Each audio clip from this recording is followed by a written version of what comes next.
Hello and welcome to Since Attlee Churchill, the podcast about British political history since the Second World War.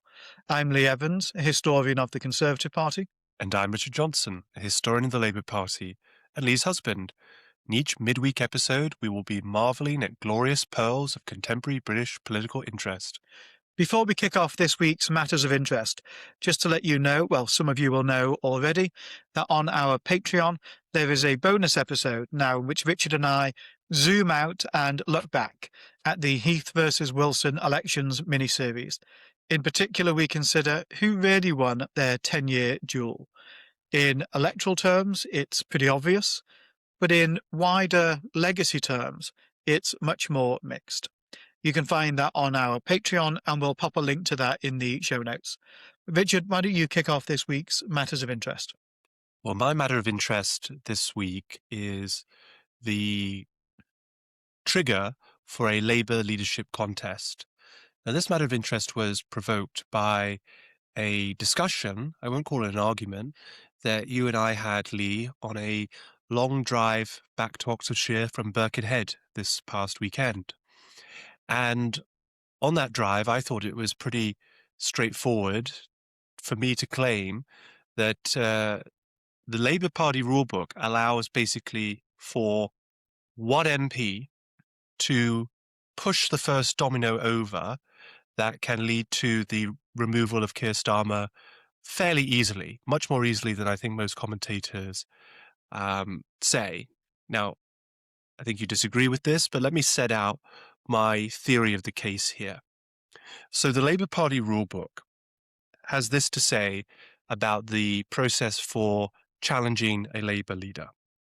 So first it says, in the case of a vacancy for leader or deputy leader, each nomination must be supported by 20% of the Commons members of the PLP, and then it sets out further process. Where there is no vacancy, nominations may be sought by potential challengers. In this case, any nomination must be supported by 20% of the Commons members of the PLP. Nominations not attaining this threshold shall be null and void. The sitting leader or deputy leader shall not be required to seek nominations in the event of a challenge under this rule. Now, the last time that an incumbent Labour leader was challenged under the basically substantially same rules that Labour has today was Jeremy Corbyn in 2016. And to begin that process, Angela Eagle, a Labour MP of some long-standing, actually from the Wirral, where we had begun this conversation, well, not from the Wirral, but she represents the Wirral, made an announcement that she was intending to challenge Jeremy Corbyn for the leadership. She made that announcement on a Monday. This then caused the Labour National Executive Committee to meet the following day. A day after that, Owen Smith also announced his candidacy. And following that, on the Thursday, the National Executive Committee opened the process for Labour MPs to start collecting signatures to reach that 20% threshold for nominations. And so it's very much in my view that if a backbench Labour MP, let's say Clive Lewis, who's already called for Keir Starmer to resign, wrote to the NEC and said, "Dear NEC, I'm declaring my intention to challenge Keir Starmer for the leadership of the Labour Party.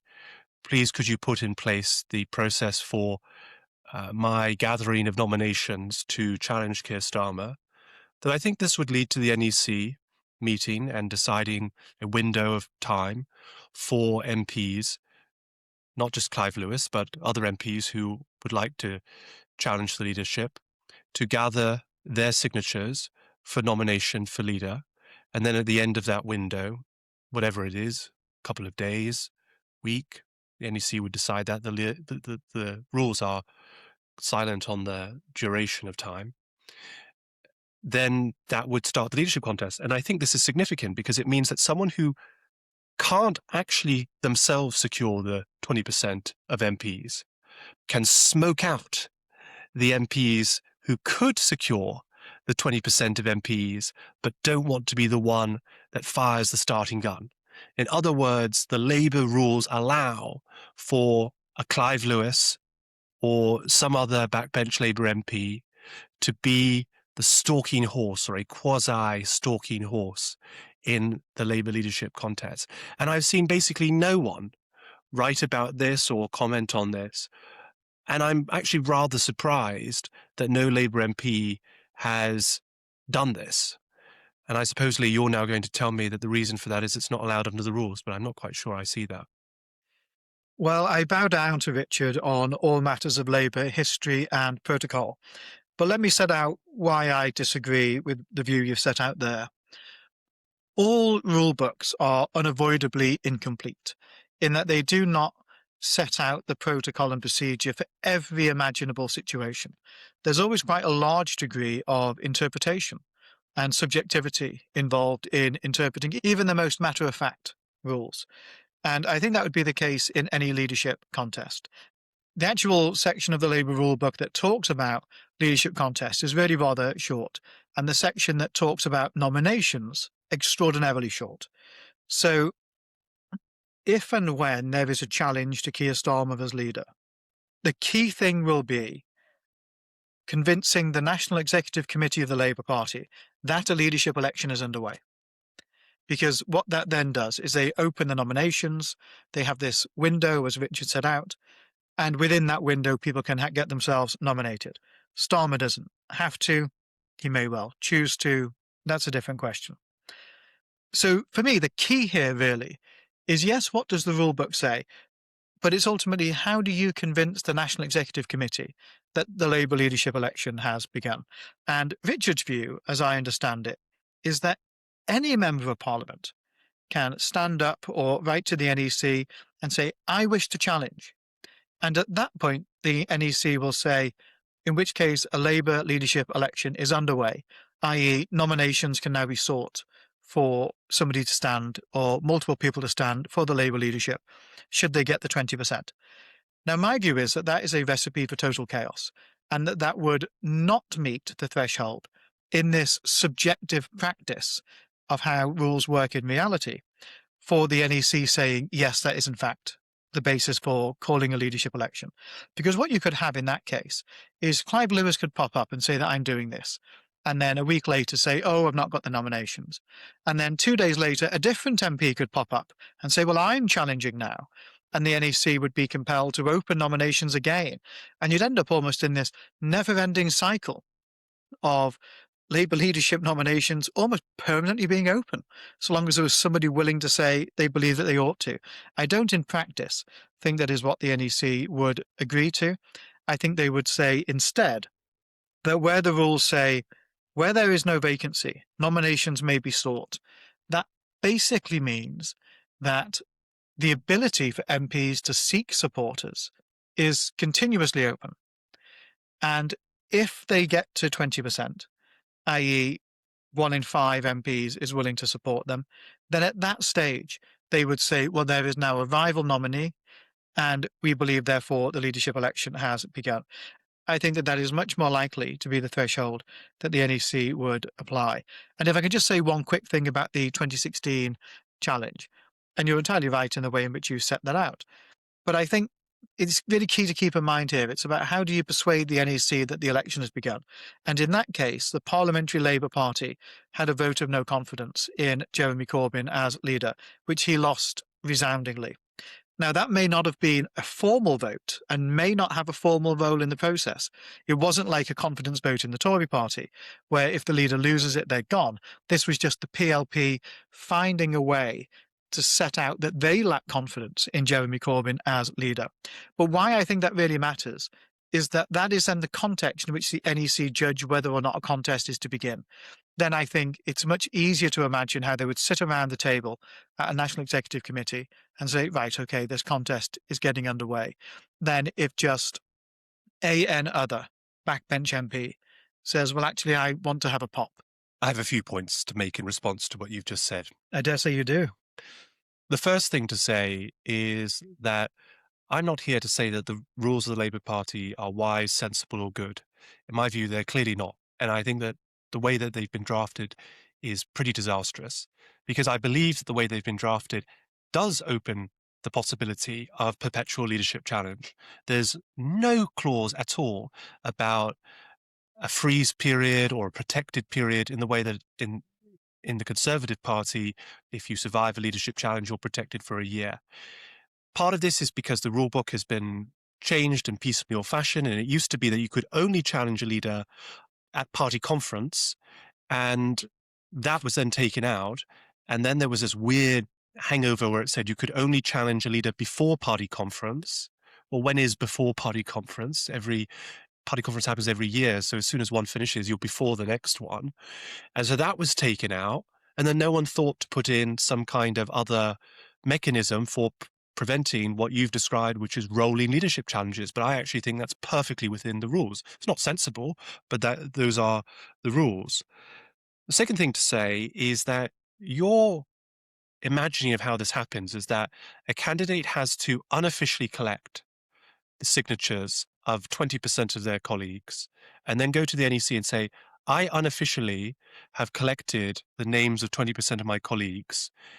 And you just have to trust that actually these are their signatures.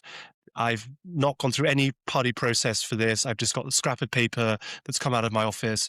Please start the leadership contest. In contrast to the way that it actually works in the Labour Party, where the NEC has an official, literal document, a form that MPs who want to nominate a candidate have to fill out to express their official nomination of the candidate. And you're sort of saying that that process cannot happen until someone has unofficially collected 20% of MPs. That doesn't make any sense to me. The third thing is you say, well, actually, what you need to trigger a leadership contest is something like a vote of no confidence. I know you've acknowledged that it was ultra vires. It has no standing in the rules, practices, or traditions of the Labour Party. It's a Conservative Party import that failed disastrously in 2016 and was used just as political pressure to try and get Jeremy Corbyn to resign. And the idea that you need something that's not in the rules has never been the precedent of the party. I don't accept that that is a precedent.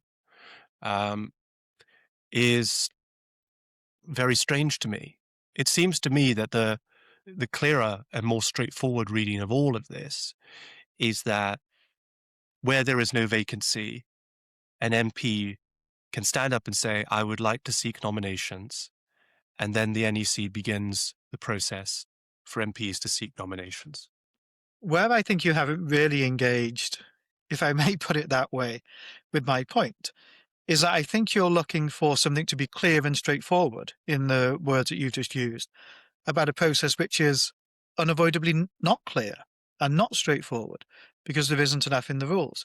And this key point around, do the NEC accept that a leadership election is underway? And the subjectivity involved in that process does throw up lots of absurdities, I agree. But actually that absurdity is also how we all understand politics and the questions of leadership. If Wes Streeting were to resign from the cabinet and say, I would like to challenge Keir Starmer, then that will, in the minds of the public, in the minds of journalists, and I think not unreasonably in the minds of the NEC, be seen as a much bigger deal than if Clive Lewis were to call for the same thing. He, in effect, already has, but without calling for the process to begin. And so, given that it's all about this subjectivity, I think in that situation, I find it perfectly plausible that if Wes Streeting were to do that, that the NEC would say, well, in which case we will open nominations. But if just any other backbencher were to do that, they would say, well, actually, no, we're not. We want to see more evidence of this being a viable challenge. I agree that is not a clear or straightforward process, but I don't really see how, given the rules as they are written, it could be. And I think the alternative, the perpetual chaos that you describe, given that that can be ruled out by the NEC, simply ruling against your interpretation of the rules, is therefore likely to be ruled out by the NEC, because I think they would come to the same judgment that you have, that the rules as you've described them are undesirable, and that they have the latitude to determine that that is not the way that the rules work. Ultimately, I guess there's only one way that we could really find out, and that would be if, say, Clive Lewis or somebody else were to call for nominations to be opened by the NEC. And, well, maybe we'll say that this podcast has really achieved impact if that happens in the next couple of weeks. Well, we know that a few Labour MPs do listen to this podcast. So if you want to make your mark on history, then here's your chance to test this out. I understand what you're saying, Lee, about the ambiguity in the rules and therefore the opportunity for the NEC to arrive at different interpretations of the rules. But ultimately, I do think the NEC would still be expected to generate some kind of explanation for why it would be failing to recognize the right of an MP to challenge the leader. And it seems curious for me for them to say, we are not going to open the nomination window until you collect nominations unofficially. Unless you're just saying that the NEC will basically rule that no MP below a certain status can ever challenge the leader, at least as the initial challenger, which is, if that's what you think, I mean, possibly, but it certainly goes against when we've talked about in past episodes, and obviously it's a completely different system, but there's a tradition in our parliamentary parties of no-hoper candidates starting off the race, the stalking horse. And you may say, looking back at the history of the Conservative Party, was it very sensible that some of these eccentric Tories were able to stand against prime ministers, even though they had no chance of winning the leadership? And shouldn't someone have stopped that idiot from standing? Or you could look at it and say, actually, this is a really important mechanism in the internal party democracy to allow bigger hitters to come in. What it does is it lowers the threshold for the bigger hitters to come in. And so I think that actually, from a perspective of British parliamentary party politics, it's not that strange to suggest that the Labour Party might now have a rule which allows for a fairly eccentric or fringe character to be the one who fires the starting gun in a leadership contest that they have no hope of winning. Just a final quick thought from me on this. The Labour rules do, though, rule out no-hoper candidates from ever becoming candidates because of the need to get 20% of MPs nominating you.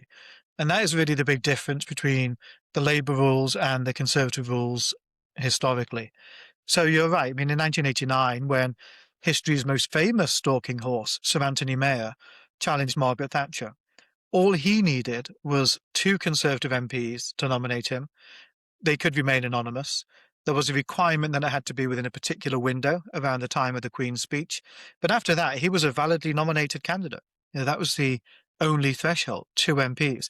In this case, it would be a fifth of all Labour MPs in order to actually be a candidate. So really what we're talking about here is some sort of triggering process prior to being a candidate for it, which I think makes the cases rather different.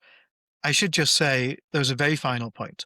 I commend the Labour Party on its wisdom of having the 20% nomination threshold, because were Sir Keir Starmer to be removed as Labour leader, and I have no great affection for the man, or his government, or his leadership, then whoever could get nominated would be voted upon by all Labour members and affiliates to choose the leader of the Labour Party and in turn our next Prime Minister. There isn't this whittling down process that the Conservative Party has had since 1998 to pick a final 2. And were the nomination threshold to be much lower than 20%, and you could find that a real fringe section of the Labour Party might be able to nominate somebody who could then be imposed by members and affiliates, well, I think that could really prove for Sir Keir Starmer's critics like myself a real careful what you wish for moment. But hopefully, touch wood, should the Prime Minister be removed by his own party, we don't end up thinking it was better the devil we knew. Lee, what is your matter of interest this week? This week, I wanted to talk about the criticism that's often made of the Prime Minister, that he is Never Here Keir, that he spends so much time in his job travelling around the world. And actually, particularly jarring perhaps given what I just said, I rather wanted to defend the Prime Minister. I don't really think it's a particularly fair criticism. A big part of the job, of course, of Prime Minister is being a head of government on the world stage and with meeting people at conferences and visits, etc. The Prime Minister this week has been to China, first visit to China since 2018 by a British Prime Minister, and then he did a flying visit to Japan as well. Where I do occasionally feel a little critical of the amount of time the Prime Minister spends abroad is that you would hope if he was to be on a plane from RAF Northolt quite so much as he is, that things would be under control on the home front. And I don't quite think that is what any of us really think is happening at the moment, including Labour MPs and supporters. But historically, that's not always been the case either. I wanted to talk about one historic example and then make a key point about this. The historic example I had in mind was in 1958, Harold Macmillan undertook the first and the so far only Commonwealth tour by a British Prime Minister. So he boarded a plane on the 7th of January, 58, and didn't return to Britain until Valentine's Day, the 14th of February. And during the intervening weeks went to India, Pakistan, Ceylon, now Sri Lanka, Singapore, New Zealand, and Australia. Really a mammoth tour of quite unprecedented scale by a British Premier. And he went in the midst of domestic political crisis. So just as Macmillan prepared to go, and this was only a year into his time as Prime Minister, his Chancellor of the Exchequer and senior Treasury team all resigned. The Chancellor was Peter Thorneycroft, and better known now, and actually better known within a few decades certainly, was the Financial Secretary to the Treasury, who walked out alongside him, one Enoch Powell. Macmillan replaces them all rather quickly, and it's this crisis for Macmillan that leads to one of his most famous utterances. As he was at the airport, he described their resignations as little local difficulties, and then set off for his trip. That was clearly risky for him, perhaps as being abroad so much is rather risky for Starmer. But the thing I actually really wanted to talk about Starmer's travel, and it goes really in comparison to where Macmillan went on that trip, is where the Prime Minister is going. So since he became PM, Keir Starmer has made 38 international trips to 29 countries and one overseas territory. Several countries have been visited once, from Albania and Azerbaijan to Canada and China, to Switzerland, Turkey, the UAE, and Vatican City.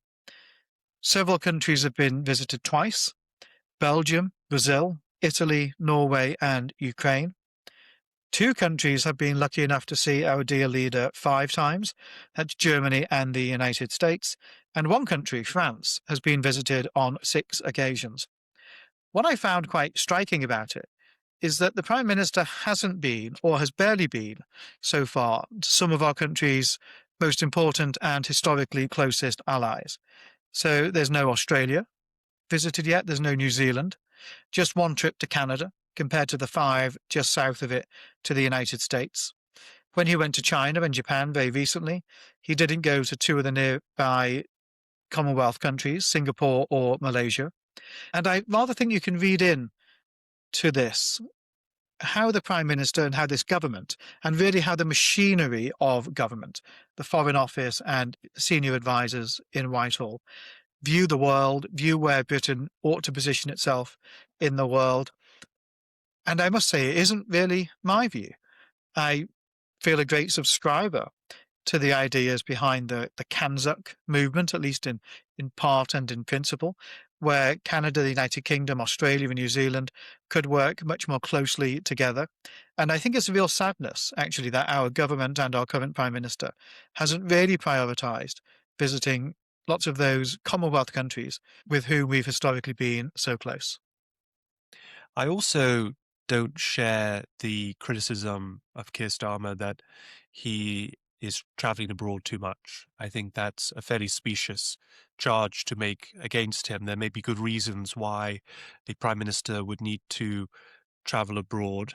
One could perhaps read into that there's some desire to be abroad to avoid domestic political difficulties, and there probably is a bit of that. But it's not illegitimate for a prime minister to take up that part of the role and to execute it. And of course, as we talked about in a recent main episode, Ramsay MacDonald, when he was first Labour Prime Minister, appointed himself his own Foreign Secretary. And there have been some Prime Ministers, like Winston Churchill, who've been very focused on the foreign affairs side of things. And that's a choice that Prime Ministers can make. But where I will direct some criticism or an observation is not actually at the Prime Minister, but is at the royal family. One of the notable things about Elizabeth II was how well-travelled she was. She was someone who undertook hundreds of royal visits internationally during her 70-year reign. She, in particular, focused on the Commonwealth. A third of her visits were to Commonwealth countries. She would sometimes go for months, particularly in her earlier part of her reign. She'd go for months at a time to visit Commonwealth countries, in some cases leaving her small children in the care of her mother, the Queen Mother, and assorted nannies and other carers, I'm sure. And the same was true for many members of the royal family. Princess Margaret, the Queen's sister, went on many international trips, and so did all of her children and her mother, and her husband, Prince Philip, the Duke of Edinburgh. And it's an enormous asset for Britain to have those members of the royal family who are going out and representing our country. They can't necessarily get into the detail of political deals, international deals, in the way that a prime minister and entourage can. But certainly, I think, for opening doors and solidifying relationships and cultivating that sense of connection that the Commonwealth is there to protect, the royal family plays an indispensable role. Unfortunately, since the death of Elizabeth II, but actually really maybe a decade or two before then, as she got older and members of her family got older, we've seen a lighter footprint of the royal family on the world stage. Now, some of that is for unavoidable, understandable reasons, which is that the king has been suffering from cancer for most of his reign, and the Princess of Wales has also been suffering from cancer. And so that, especially given they have a young family, has probably kept Prince William a bit closer, and his travel a little less frequent than maybe it otherwise would be. But also, part of the problem of having a slimmed down royal family is that you have fewer people who are able to go out and represent Britain abroad. If you think about it at the moment, the active members of the royal family are fairly small in number and fairly geriatric in many cases. You have the king's cousins or cousins X times removed, like the Duke of Kent and the Duke of Gloucester and Princess Alexandra and so on, but they're all getting on. They're all a bit long in the tooth now. And you have two of the king's siblings, of course, Princess Anne and Prince Edward. Andrew is out of the picture now, and therefore that whole York line is now out of the picture. And then among the king's direct descendants, of course, the Harry line is out of the picture, and then you have the William and Catherine line, but the children there are too young really to do anything, and we have this situation of Catherine having cancer. So actually you're down to a very small number of royals who can actually travel internationally and represent Britain. So I'm not saying that there's a connection with Keir Starmer's hyperactive international travel and the royal family's more condensed international travel, but it is an interesting symmetry there that we're seeing at the moment. And who knows, maybe if we had a more internationally well-travelled royal family at this moment, there might have been certain occasions where the monarch or the royal family could have, in effect, represented Britain at those occasions in a way in which the Prime Minister sort of had to step in to fill that role. You couldn't send necessarily the Deputy Prime Minister to represent the Prime Minister, but they wouldn't necessarily mind if it was the heir to the throne, that sort of arrangement. There's certainly been a change in the nature of royal visits, I think, over the decades. And like so much, I think this has evolved over time, almost organically and partly by accident. Of course, very early on in the Queen's reign, she would sometimes be away for months and months on end. And her first tour as sovereign to Australia, for example, went on for an incredibly long time and viewed huge parts of the country. Something I think was at that particular time a very important thing for her to be able to do. But then, of course, as the Queen herself aged, as international travel became rather easier, she, of course, used a royal yacht quite a lot of the time when traveling, much slower than airplanes, but rather nicer to travel in, I dare say. The trips did tend to become shorter, although in some ways the benefit of brevity is that they could become slightly more regular as well. I do think capacity is a bit of a challenge, of course, with the royal family at the moment. I think it's been addressed really in two ways. One of them is to make sometimes particularly important and salient visits, albeit quite brief ones. So an example of that might be when the King went in person to open the Canadian Parliament after the general election. And that was seen as helping really assert Canada's separate identity from the United States, and also to symbolise its historic traditions as a country, its links both to France and to the United Kingdom, most obviously, and of course its parliamentary tradition as well compared to the United States. So I think sometimes those trips become short, but they become more meaningful. I think the second way in which it's happened is that London and Buckingham Palace has become somewhat more of a hub for people from around the Commonwealth coming to it. So I think of events that are sometimes now put on in London for people really from quite far afield. In the media eye, perhaps most famously in recent times, when the New Zealand women's rugby team went to Buckingham Palace, and one of them said to the King, "Can we give you a hug?" And he said, "Well, why not?" And then they all crowded in and gave him a hug. It was sort of a perfect media moment in the modern age in some respects. But it's rather notable that that happened in London rather than in Wellington or Auckland, and perhaps a symbol of the way in which these things have somewhat changed in many regards. What I think the royal family's visits, though, still generally do very well is have a clear sense of what they are there to achieve. Because their objectives are usually quite soft and quite warm, about building ties between countries and the Commonwealth, between leaders and between peoples, in really a broad historic context. Because you're right, they don't necessarily get into the weeds of political negotiations, because that's not, of course, their function. That is the function of the Prime Minister and the government of the day.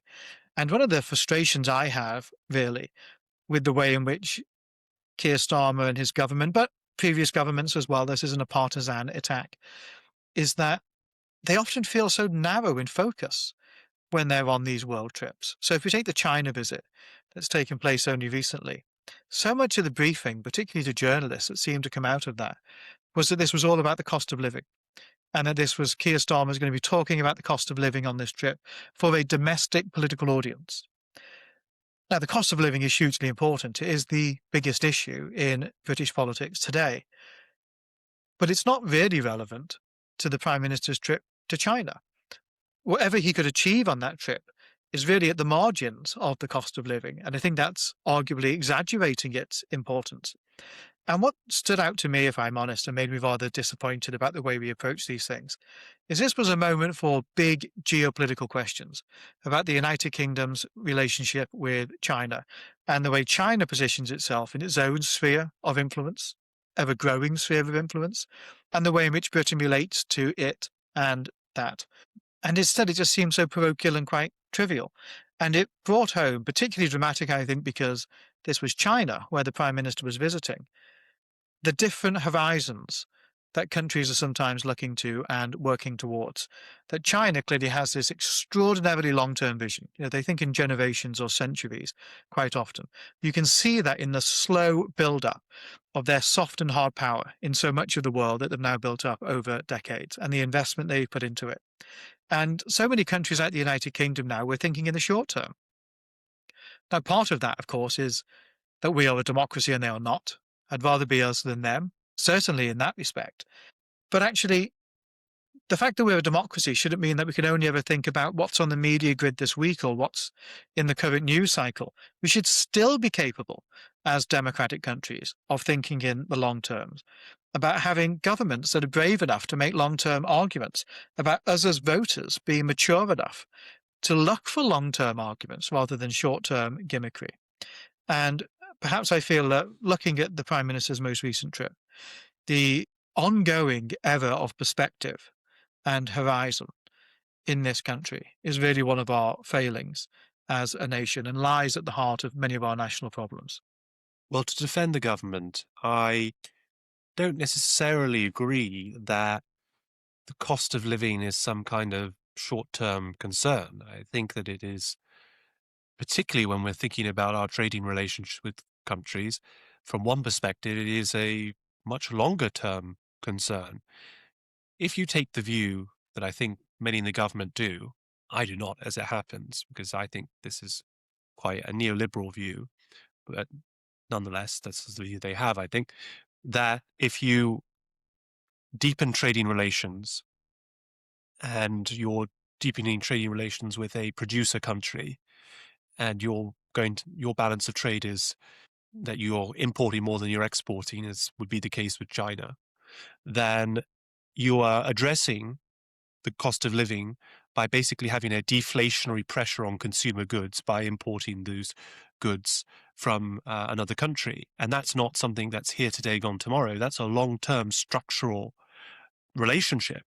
I think it's a very bad one because I think it's very bad for employment in Britain, but it is a longer-term look at a way of holding down the price of various consumer goods that can be produced more cheaply abroad. On top of that, and perhaps even more relevant now for China, as the Chinese economy is evolving, and the Chinese economy is not simply an economy of cheap exports in the way that it was perceived 20, 25 years ago. China has become a capital investor for long-term projects that the British exchequer doesn't want to finance itself, using the British taxpayer as the lender, the creditor for these long-term projects, but would be quite happy to have some foreign company or foreign country be the creditor for those longer-term investments. And again, I don't think that's a short-term view, that's a long-term view. Again, I think it's a bad long-term perspective because I think that ultimately we shouldn't be selling out our infrastructure and our other capital projects to foreign companies and foreign countries. But I think that's probably what they're trying to do with this relationship with China. On that point, though, the reason why I think we're taking the short-term, not the long-term view, is that governments would prefer foreign investment to pay even for nationally significant infrastructure because they don't want the cost of it appearing on their own balance sheet. Yeah. So it helps them do more with day-to-day spending, or it helps them look as if they're actually reducing the deficit or reducing the debt, where realistically, we should be investing much more in our own long-term future and not necessarily looking for other countries who don't have the interest in Britain's long-term prosperity. Absolutely. It's classic Cameronism, as I would say. It's the mindset of David Cameron and George Osborne. And sadly, it's the orthodoxy that seems to have infected the minds of Keir Starmer and Rachel Reeves, which is very sad when I think about when Rachel Reeves was Shadow Chancellor and she gave her famous Mays lecture and talked about securonomics and talked about how we shouldn't be relying on other countries for this basic investment. And yet that's pretty much what the government is seemingly now looking for. I wouldn't necessarily put it in quite the same terms, but I would agree with you on that. And even on the point you make about the cost of living, I agree that's hugely important and does have longer term aspects. But I think I would try and distinguish between cost of living and long term growth and national wealth. And I think if you focus on the latter, prosperity and wealth, as a means of achieving a lower cost of living in the longer term, we'd be much better off than doing the focus on the cost of living and simply hoping that growth and wealth follows. I can see why one of those might lead to the other, and then in reverse, I don't necessarily think it's obvious that it will at all. Well, that's all for this midweek Matters of Interest of Since Attlee and Churchill. If you agree or disagree with what we've said, please do feel free to get in touch. We're always delighted to hear from listeners. Our email addresses are in the description of the podcast. We'll be back on Sunday with our next substantive episode and deep dive into a topic in British political history. And this week, we'll be looking at what I think is one of the most discussed and referenced policies in recent political history, but arguably not one of the best understood. And that is Margaret Thatcher's proposal to have a community charge or poll tax, which she tried to implement in the late 1980s. We'll see you then. And Labour MPs, if you're listening, get your letters in to the NEC to test my theory of Chapter 4, Clause 2 of the Labour Party rulebook, so we can finally see who's correct. Is it me or is it Lee? Thanks very much.